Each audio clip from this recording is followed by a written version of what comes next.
सब कुछ ठीक था। 1 महीने के बाद माहौल बदल गया। कहीं से किसी ने न्यूज चला दिया, वो पता नहीं किसी धार्मिक स्थान पर बलि की बात कह दी। उसके बाद रोहित के पिता का अलग अलग लोगों को अलग अलग तरह का बयान देने का मामला आ गया।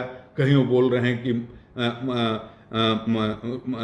ये किसी धार्मिक स्थल पर उसकी बलि दे दी गई।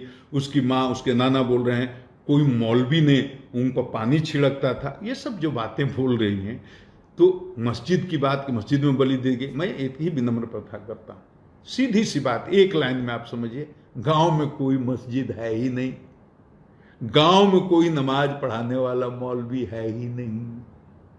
मौलवी पानी छींटता था, कोई मौलवी ही नहीं है। ये तो नमाज पढ़ने दूसरे गांव में जाते हैं, हमको बताया गया। हाँ, 2-3 साल पहले ये मस्जिद एक आधा कट्ठा जमीन में बनाने की कोशिश कर रहे थे, उसकी नींव भर पड़ी है, एक जगह 7 फीट की दीवार भी उठाई गई है ऊंची, लेकिन पैसा नहीं होने से या जिस कारण से वो काम पूरा नहीं हुआ, इन लोगों ने छोड़ दिया। वो 2-3 साल से वैसे ही पड़ा। मस्जिद नहीं बनी है, मस्जिद नहीं है। मैं फिर से रिपीट करता हूं, गांव में मस्जिद नहीं है, न नमाज पढ़ाने वाला कोई मौलवी है। और फिर मैंने बहुत लोगों से बयान लिया, गांव के लोग, निष्पक्ष लोग, और जिसका बयान लिया सारे एक बहुसंख्यक संप्रदाय के लोग, हिंदू लोग थे। एक एक से पूछा और सबने एक स्वर से कहा कि इसमें कोई सांप्रदायिक मामला ही नहीं है, इसमें कोई मस्जिद मंदिर वाली बात ही नहीं है, ये सब बेकार बात है। ये अफवाह कहां से फैली, कैसे फैली, क्यों फैली, ये हम लोग नहीं जानते हैं। स्थानीय स्तर पर किसी तरह का कोई न सांप्रदायिक तनाव है, न था, न कोई ऐसा मामला है। सारे पत्रकार भी वहां लोकल, जो वहां के रहने वाले, गोपालगंज के नहीं, कटैया के, जहां की घटना है, वो पता नहीं, मैंने किसी को बताया नहीं था। मैं बिल्कुल अकेला अपने एसपी डीआईजी को लेकर गया था, लेकिन सूचना और गाड़ियों का काफिला देकर उनको पता चल गया होगा। तो 10-12 पत्रकार गए, एक एक आदमी से पूछा, सबने कहा सर हम लोगों ने कभी रिपोर्टिंग ही नहीं की इस तरह की बात की कि कोई सांप्रदायिक मामला है। टोटल बिल्कुल निराधार है। अब कहां से किसने ये फैला दी, और जिसके चलते इतना भीषण सांप्रदायिक तनाव की स्थिति उत्पन्न हो गई, तो ये बहुत ही गंभीर मामला है। और चूंकि हमें अपने प्रदेश को बचाना है, हमें सांप्रदायिक सौहार्द बना करके रखना है, और ये अफवाह फैलते फैलते दूर दूर तक गांव में न फैल जाए, क्योंकि गांव में बहुत लोग हैं जो बहुत शिक्षित नहीं हैं और वो सुनी सुनाई बात पर विश्वास कर लेते हैं। और अगर उन्होंने इस बात पर विश्वास कर लिया तो बड़ा अनर्थ हो सकता है, तब तो गांव गांव में दंगा हो सकता है, फसाद हो सकता है। तो ये मेरी नैतिक जिम्मेदारी थी कि इस फेसबुक लाइव से बिहार की 12 करोड़ जनता को इतना बता दूं कि वहां कोई सांप्रदायिक मामला नहीं है, वहां कोई मस्जिद बन करके तैयार नहीं हुई है, वहां कोई मौलवी नहीं है, और ये घटना है या दुर्घटना है, ये हत्या भी हो सकती है, डूब करके भी आदमी मर सकता है, ये दोनों बातें हो सकती हैं। दोनों बातों को ध्यान में रख करके पुलिस इसका निष्पक्ष अनुसंधान कर रही है।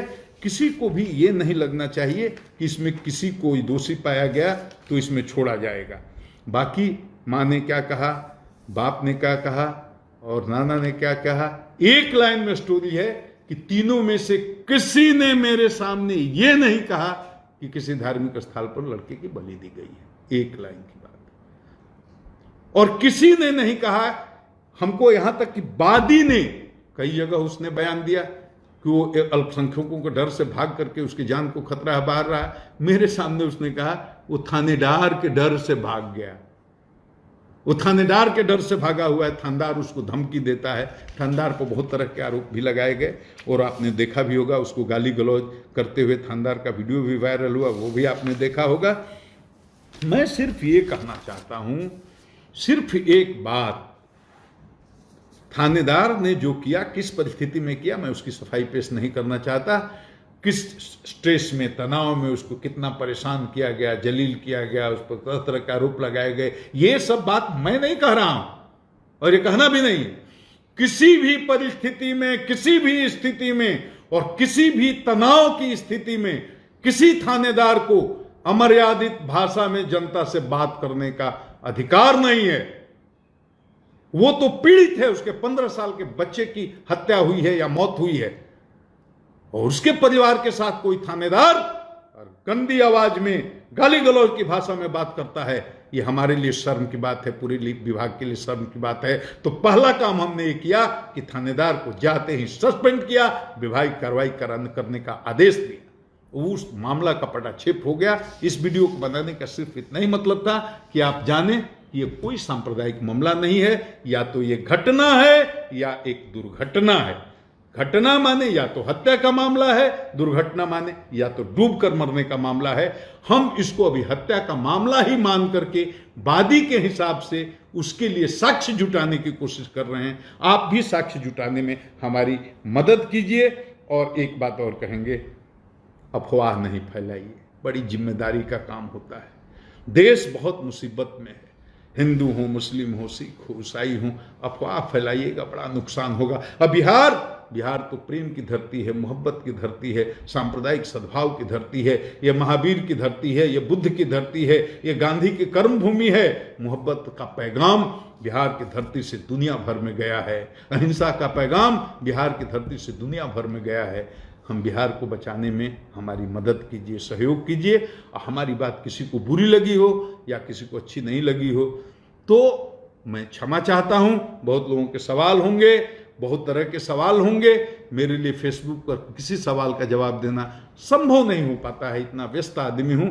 मैंने स्थिति स्पष्ट कर दी कि केस घटना हुई है, 15 साल का एक बच्चा हमने खोया है, वो हमारा ही बेटा था। लेकिन अब वो हत्या का मामला है या डूब करके मरने का मामला है, हम उस पर साक्ष्य का कि जुटा रहे हैं, अनुसंधान जारी है और एकदम निष्पक्ष न्याय होगा। मैं इतना ही कह करके आप सबों को प्रणाम करता हूं। गुप्तेश्वर पांडे, डीजीपी बिहार।